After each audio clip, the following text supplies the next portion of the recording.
ജനുവരിയിൽ തിരുവനന്തപുരത്ത് നിന്നും ഒമാനിലേക്ക് വീട്ടുജോലിക്കായി പോയ തിരുവനന്തപുരം സ്വദേശിക്ക് അനുഭവിക്കേണ്ടി വന്ന ദുരിതങ്ങളെക്കുറിച്ചാണ് ഇന്നിവിടെ പങ്കുവയ്ക്കാൻ പോകുന്നത്.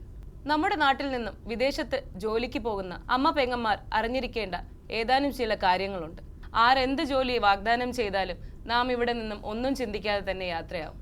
ഇതിന്റെ ഏറ്റവും വലിയ ഒരു ഉദാഹരണമാണ് എൻ്റെ അമ്മ. 26 വർഷങ്ങൾക്ക് മുമ്പ് വീട്ടുജോലിക്കായി കുവൈറ്റിലേക്ക് പോയ സദീജയുടെ മകൾ ഉണ്ണിമയെയാണ് ഇന്ന് നിങ്ങൾ കാണുന്നത്. എനിക്കിന്ന് 28 വയസ്സായി. 26 വർഷമായി എൻ്റെ അമ്മ കാണാതെയായിട്ട്. എൻ്റെ അമ്മയെക്കുറിച്ച് യാതൊരു വിവരവും നാളിതുവരെ നമുക്ക് ലഭിച്ചിട്ടില്ല. ഈ പ്രവാസി ലോകത്തിൽ എനിക്ക് ഏകദേശം ഒരു 4 വയസ്സുള്ളപ്പോൾ ഞാൻ ഇവിടെ ഇതുപോലെ വന്നിരുന്നവളാണ്. അതിനാൽ എനിക്ക് പറയാൻ ഒന്ന് മാത്രമേ ഉള്ളൂ.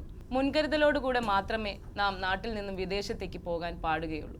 എന്താണ് ഇവർക്ക് പറയാനുള്ളതെന്ന് നമുക്ക് കേൾക്കാം. ഇപ്പോൾ നിങ്ങളെ പേര് പറയുന്നില്ല, എന്താണ് സംഭവിച്ചത്? ഇവിടെ നിന്നൊരു ക്ലീനിങ് കമ്പനിയിലേക്കാണ് വിളിച്ചത്. അപ്പോൾ ഇവിടുത്തെ ഒരു 35 രൂപ സാലറി ഉണ്ട്. കുറച്ച് ബുദ്ധിമുട്ടുള്ളതുകൊണ്ടാണ് കയറിപ്പോയത്. അവിടെ ചെന്നപ്പോൾ വിസിറ്റ് വിസയിലാണ് കൊണ്ടുപോയത്. എനിക്ക് ഒമാനിലെ നിയമമൊന്നും അറിയത്തില്ലായിരുന്നു. അവിടെ ചെന്നപ്പോഴാണ് അറിയുന്നത് വീട്ടു ജോലിക്കാണെന്ന്. 18-ാം തീയതി പോയി, 21-ാം തീയതി വീട്ടിൽ ജോലി കയറി. അവിടെ നല്ല ജോലി ഉണ്ടായിരുന്നു, വലിയ വീടൊക്കെ ആയിരുന്നു. അങ്ങനെ പോയി കൊണ്ടുവന്ന ആളത്ത് ഞാൻ പറഞ്ഞു എനിക്കിവിടെ പറ്റത്തില്ല, എന്നെ നാട്ടിലയക്കാൻ പറഞ്ഞു. ഫെബ്രുവരിയിൽ എനിക്ക് വിസ അടിക്കുകയും ചെയ്തു.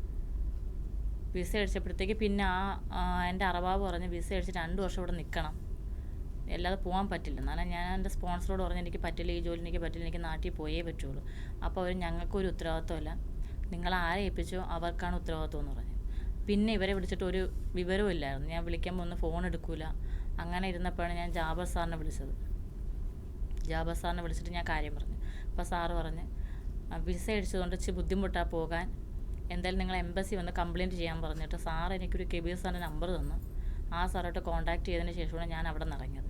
അവിടെ നിന്ന് ഇറങ്ങി നേരെ എംബസി പോയി കംപ്ലയിൻറ്റ് ചെയ്തു. എംബസി പോയി കംപ്ലയിൻറ്റ് ചെയ്തപ്പോൾ അവിടെ ഷെൽട്ടർ ഇല്ലെന്ന് ഉദയ മാഡം പറഞ്ഞു. ഷെൽട്ടർ ഇല്ല, ഉദയ മാഡം പറഞ്ഞു ഇവിടെ ഷെൽട്ടർ ഇല്ല, അതുകൊണ്ട് പുറത്ത് താമസിക്കേണ്ടി വരുമെന്ന് പറഞ്ഞു.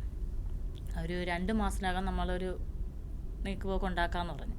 അവിടെ വന്ന് ഞാൻ അപ്പോൾ എനിക്ക് കബീർ സാർ ഒരു ഷെൽട്ടർ തന്നു, പുറത്തൊരു ഷെൽട്ടർ അറേഞ്ച് ചെയ്ത് തന്നു. ഫുഡും എല്ലാം സാറ് തന്നെ ശരിയാക്കി തന്നപ്പോൾ ജാബർ സാറിനെ വിളിച്ച് പറഞ്ഞു കുഴപ്പമില്ല, അവിടെ നിന്നില്ല, നമ്മൾ ഫോളോ അപ്പ് ചെയ്യാമെന്ന് പറഞ്ഞു. 1 മാസം കഴിഞ്ഞിട്ട് വിളിച്ചില്ല.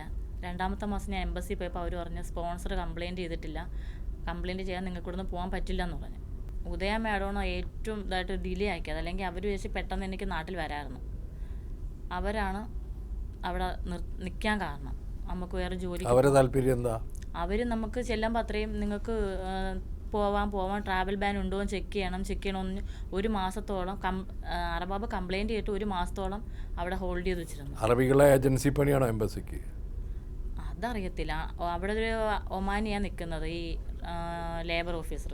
അയാൾ എന്നോട് പറഞ്ഞതെന്ന് വെച്ച് കഴിഞ്ഞാൽ 2 വർഷം കഴിഞ്ഞ് ഇവിടുന്ന് പോകാൻ പറ്റില്ല. ഈ എംബസിക്കാർക്ക് എന്തായാലും പ്രശ്നം നിങ്ങൾ പോരുന്നതിന്, നിങ്ങളെ നാട്ടിൽ പോരുന്നതിന്. ഞാൻ അവരോട് പറഞ്ഞു എനിക്ക് കുട്ടികളുണ്ട്, എനിക്ക് നാട്ടിൽ പോകണം എന്ന് പറഞ്ഞപ്പോൾ പറഞ്ഞു ഞങ്ങൾക്ക് ചെക്ക് ചെയ്താലേ വിടാൻ പറ്റുള്ളൂ, ട്രാവൽ ബാൻ ഉണ്ടെങ്കിൽ നിങ്ങളുടെ എയർപോർട്ടിൽ പിടിക്കും. എത്ര മാസം ട്രാവൽ ബാൻ? എത്ര മാസം അവിടെ നിൽക്കണം? അപ്പോൾ ഞാൻ പറഞ്ഞു മാഡം ഈ ട്രാവൽ ബാൻ ഇല്ലെന്ന് ചെക്ക് ചെയ്താൽ നിങ്ങൾ ചെക്ക് ചെയ്തെടുത്തല്ല ഞങ്ങൾ ചെക്ക് ചെയ്യുന്നത്, ഞങ്ങൾക്ക് വേറെ ചെക്ക് ചെയ്യേണ്ടതെന്ന് 1 മാസത്തോളം ഹോൾഡ് ചെയ്ത് വെച്ചിരുന്നു.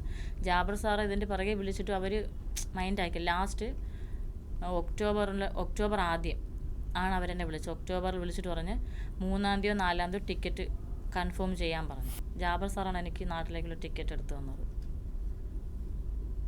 അങ്ങനെയാണ് നാട്ടിൽ വന്നത്. അങ്ങനെയാണ് നാട്ടിൽ വന്നത്. ഇതിൽ എംബസി നല്ല ഒരു ഇതല്ല. എംബസിയിൽ ഉദയ മാഡമാണ് നമ്മുടെ ഉദയ മാഡം ഒരു നമുക്കിപ്പോൾ വ്യക്തിപരമായിട്ട് ഉദയയുടെ പ്രശ്നമൊന്നുമില്ലല്ലോ, അവരോടൊന്നും ഒരു പ്രശ്നമില്ല.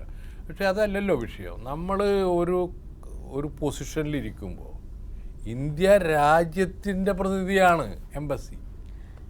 ഇന്ത്യ രാജ്യമാണ് മസ്കത്തിലെ അവിടെ അഭയം തേടി വരുന്നവരുടെ പ്രധാന ആശയ കേന്ദ്രമാണ് എംബസി. അത്തരത്തിലുള്ളൊരു എംബസി ഇത്തരത്തിൽ പ്രവർത്തിക്കുന്നു. ഈ സ്ത്രീ അനുഭവമാണല്ലോ പറയുന്നത്. അവർക്കിപ്പോൾ ഉദയ മാഡത്തിനോടോ ഇന്ത്യൻ എംബസിയോടോ ഒരു തരത്തിലുള്ള വൈരാഗ്യമില്ലല്ലോ, വരില്ല. നിങ്ങൾ കുറേയും കൂടി സത്യസന്ധമായിട്ട് നീതിപൂർവമായിട്ട് ഈ നാട്ടിലേക്ക് അയക്കുന്ന കോടിക്കണക്കിന് ഡോളറിൻ്റെ ഉപയോഗം അല്ലെങ്കിൽ അതിൻ്റെ ബെനിഫിറ്റ്സ് ഇന്ത്യൻ പോപ്പുലേഷനാണ്. അപ്പോൾ അത്തരത്തിൽ വരുന്ന മനുഷ്യരെ സംരക്ഷിക്കുക എന്നുള്ളത് എംബസിയുടെ ഉത്തരവാദിത്വമാണ്. അപ്പോൾ ഈ കുട്ടി പേര് പറയാൻ കൂട്ടാക്കിയിട്ടില്ല. അവരവരുടെ അനുഭവങ്ങൾ പറയുമ്പോൾ ഇനിയെങ്കിലും അവിടെ ഷെൽട്ടറിലുള്ള ആളുകളോട് നീതിപൂർവമായിട്ടുള്ള പെരുമാറ്റം ഉണ്ടാകണം എന്ന് പറയാനാണ് ഈ സഹോദരി ഇവിടെ വന്നുള്ളത് ഞാൻ മനസ്സിലാക്കുന്നത്, അല്ലേ? അതിനാണ് വന്നിട്ടുള്ളത്. അപ്പോൾ അതാണ് വേണ്ടത് എന്നുള്ളതാണ് എംബസികളോട് സംസാരിക്കുന്നത്. ഒരു വൈരാഗ്യം നിങ്ങളോട് ആരോടുമില്ല. തെറ്റായ രീതിയിൽ പോകുമ്പോൾ അതിൽ നമ്മൾ ചൂണ്ടിക്കാട്ടുന്നു എന്ന് മാത്രമേ ഉള്ളൂ. ഉണ്ണിമായ വളരെ അപ്രതീക്ഷിതമായിട്ടാണ് ഇന്ന് വീണ്ടും ആങ്കറായിട്ട് കേരളി ചാനലിൽ വന്നത്.